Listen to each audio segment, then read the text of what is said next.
एक समय की बात है। एक घने जंगल में एक नदी के किनारे एक पुराना जामुन का पेड़ था।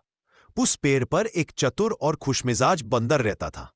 हर दिन वह मीठे मीठे जामुन खाता और हंसी खुशी जीवन बिताता। इसी नदी में एक मगरमच्छ और उसकी पत्नी रहते थे। एक दिन मगरमच्छ नदी किनारे आराम कर रहा था कि बंदर ने उसे देखा और मित्रता के भाव से उसे कुछ जामुन खाने के लिए दिए।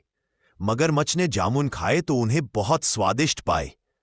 फिर वह अक्सर पेड़ के पास आने लगा और दोनों में अच्छी दोस्ती हो गई।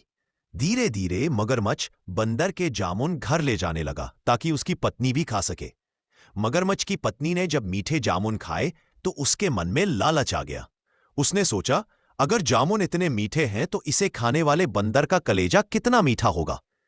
उसने अपने पति से कहा, मुझे उस बंदर का कलेजा चाहिए, तुम उसे किसी तरह यहां ले आओ। मगरमच्छ दुविधा में पड़ गया। वह बंदर को अपना मित्र समझता था, लेकिन पत्नी के जोर देने पर उसने एक योजना बनाई। वह बंदर के पास गया और बोला, मित्र, मेरी पत्नी तुम्हें बुला रही है। वह तुम्हारी बहुत तारीफ सुनती है और तुम्हें खाने पर निमंत्रण देना चाहती है। चलो, मेरी पीठ पर बैठकर नदी पार कर लो।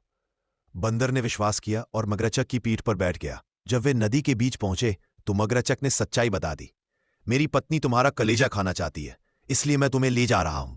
बंदर बहुत चतुर था। वह डर गया, लेकिन अपनी अक्ल से काम लेते हुए बोला, अरे मूर्ख, कलेजा तो मैं पेड़ पर ही टांग कर आया हूं। अगर तुम पहले बता देते तो मैं साथ ले आता। चलो, मुझे वापस पेड़ के पास ले चलो, मैं कलेजा लेकर देता हूं। मगरचक उसकी बातों में आ गया और तुरंत उसे पीछे लौटा लाया। पेड़ के पास पहुंचते ही बंदर फुर्ती से ऊपर चढ़ गया और हंसकर बोला, मूर्ख मगरचक, क्या कोई अपना कलेजा बाहर रखकर जाता है? जाओ, अब मैं कभी तुम्हारी बातों में नहीं आऊंगा। लेकिन बंदर के लिए किसी ने भी लाइक सब्सक्राइब नहीं किया।